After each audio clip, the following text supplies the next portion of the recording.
c'est parti. Voilà, merci déjà, je suis très content de te recevoir aujourd'hui. Donc nous sommes sur Radio CHU, c'est une émission qui est préenregistrée. Olivier vient nous rendre visite, nous sommes début mars, et pour une dédicace de son livre qui s'appelle Le destin tourmenté de Flora Tristan. Donc Olivier, c'est une bande dessinée, je crois. Ah oui, tout à fait. Voilà. Ouais. Donc je crois, j'en suis même sûr, je l'ai sous les yeux. Alors donc c'est un personnage donc qui raconte la vie de Flora Tristan, et beaucoup d'entre nous la connaissent, mais beaucoup d'entre nous l'ignorent aussi. Alors raconte-nous un peu qui est Flora Tristan. Alors, Flora Tristan, en quelques petits mots rapidement. Pour la situer, c'est la grand-mère de Paul Gauguin. Déjà, ça, on peut commencer par ça. Oui. Et puis, sinon, après, on peut dire que c'est surtout une pionnière du féminisme et du socialisme en France au XIXe siècle. Et qui a une particularité, je crois, pour nous Bordelais.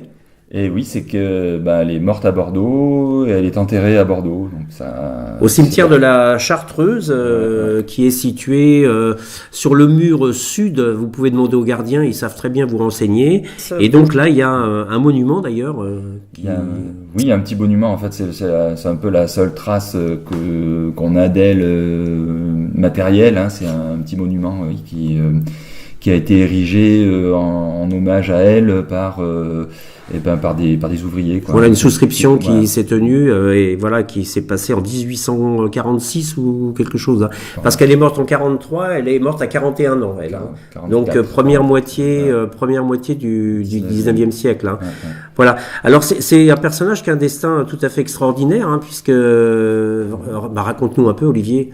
Oui, le destin des origines aristocratiques, hein, puisqu'elle est la descendante d'une riche famille noble espagnole qui a fait fortune au Pérou.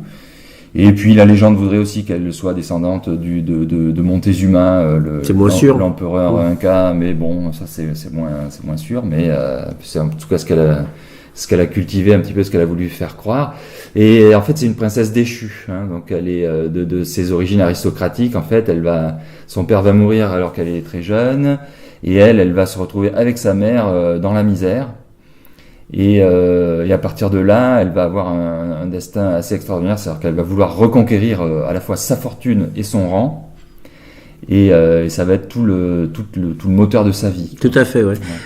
On va pas dévoiler complètement sa vie parce que ça serait long. Justement, on va vous envoyer à lire la bande dessinée qu'a réalisée Olivier Merle, qui s'appelle Le destin tourmenté de Flora Tristan, et qui est disponible dans une librairie sympathique, la Crazy Cat, hein, qui est 10 rue de la Merci. Vous pouvez y aller, ils ont des exemplaires sur place. Vous y allez de notre part, et puis de la part d'Olivier, ils seront une joie de vous offrir contre 20 €, je crois, le prix, la bande dessinée qui est une première partie, mais nous allons écouter un petit peu de musique.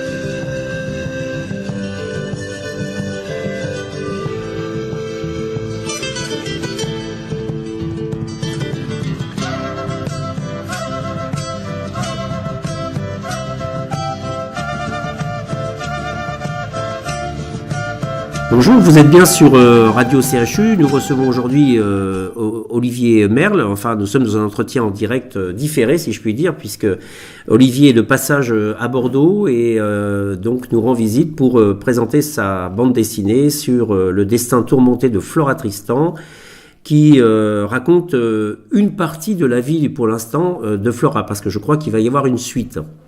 Oui, il va y avoir une suite. Ouais, là, c'est la première partie, c'est la jeunesse de Flora, jusqu'à ses 30 ans. Et voilà, donc on va voir comment va se former le personnage, est-ce qu'elle va découvrir sa future vocation et son futur engagement. Ouais, parce que en fait, cette personne va fuir en permanence la violence de son mari, de sa condition sociale. Et essayer surtout de retrouver, en fin de compte, son héritage, hein, parce que bon, faut parler des choses prosaïques, en allant faire quelque chose d'incroyable à l'époque. C'est un tour du monde quasiment, puisqu'elle part au Pérou. Voilà. C'est ça ? Oui, c'est ça. Alors le jour de son 30e anniversaire, elle s'embarque sur un bateau, la seule femme avec une vingtaine d'hommes, et elle part pour une aventure folle à l'époque. Hein, elle part au Pérou pour 5 mois de traversée déjà, hein, rien que pour y aller, plus une petite année sur place et encore 5 mois de retour. Donc 21 mois, je crois, c'est 21 mois la durée, avec des risques terribles. Enfin, si vous ne l'avez pas lu, vous pouvez le faire, hein, le livre est toujours disponible, mais surtout la bande dessinée retrace bien ces épisodes, et vous y retrouverez notamment un Bordeaux datant de 1833, hein, si je ne me trompe pas, croqué par Olivier, où est-ce que c'est intentionnel, la pluie c'est dramaturgique, du moins. Ça permet de. Donc on voit effectivement Flora quitter la ville. Il pleut exceptionnellement. Donc je suis méchant en disant ça. Donc merci. On va réécouter un petit peu de musique qui viennent pas forcément du Pérou, mais interprétée par un ami qui a fait une chanson sur une princesse inca d'Arequipa, et Arequipa est le lieu où nous serons. Flora, puisque c'est le berceau de sa famille.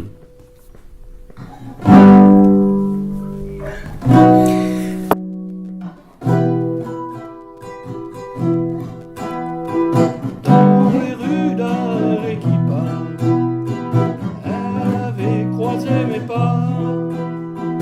On l'appelait Juanita, ce n'était pas son nom quechua.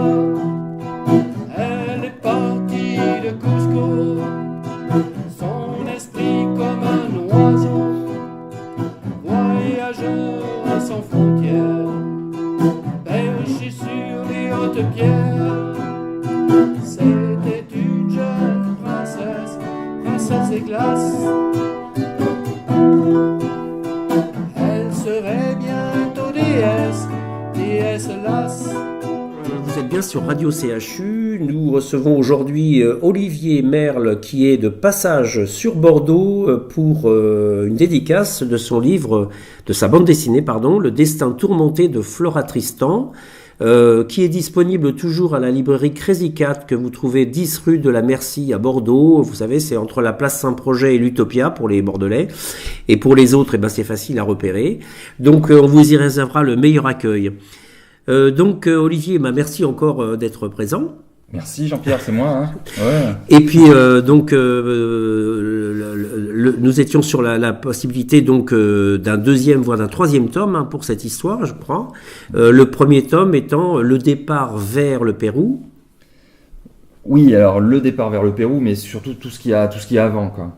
Très bien. Tout ce qui peut conduire, qui peut pousser une jeune femme de cette époque à entreprendre ce grand voyage. Donc le deuxième tome va nous réserver une visite du Pérou et son aventure particulière de traversée du monde, quoi, en voilà, fait. Ça va être le grand voyage initiatique de Flora Tristan.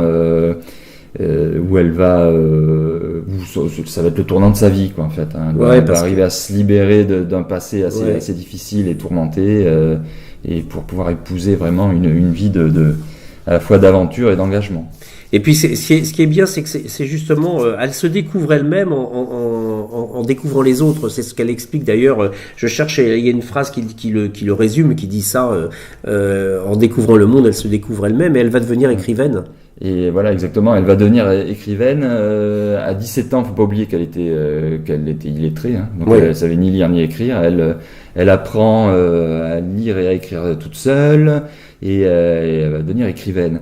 Et donc, mais la seule chose qu'elle arrive à écrire, en fait, elle s'essaye à faire des romans, à faire des descriptions un peu à la mode, ce qui pouvait se faire à l'époque.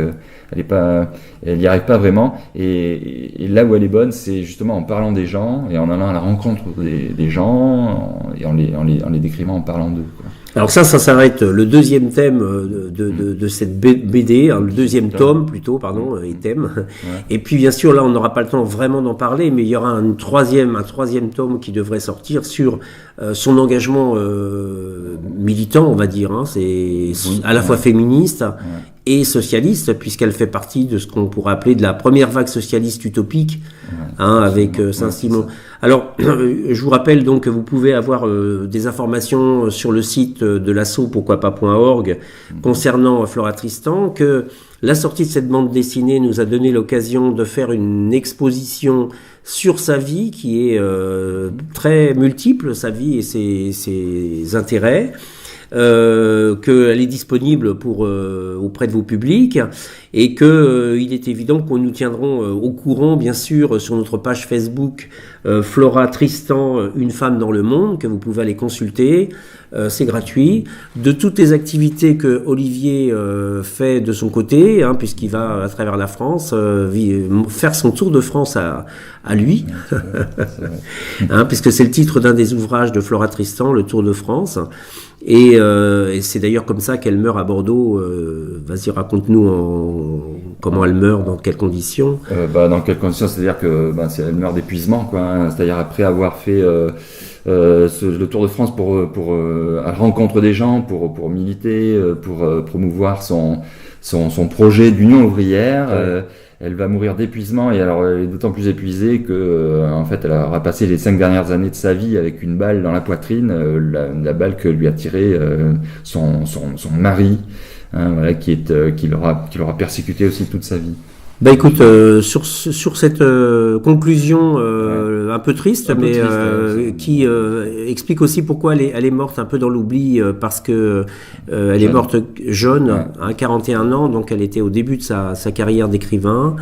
Nous allons, ne pas la laisser, entre guillemets, tomber, mais continuer à travailler en sa mémoire.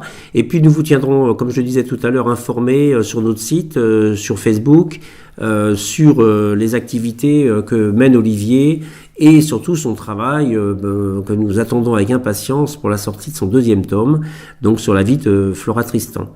Merci beaucoup Olivier. Merci Jean-Pierre. Donc nous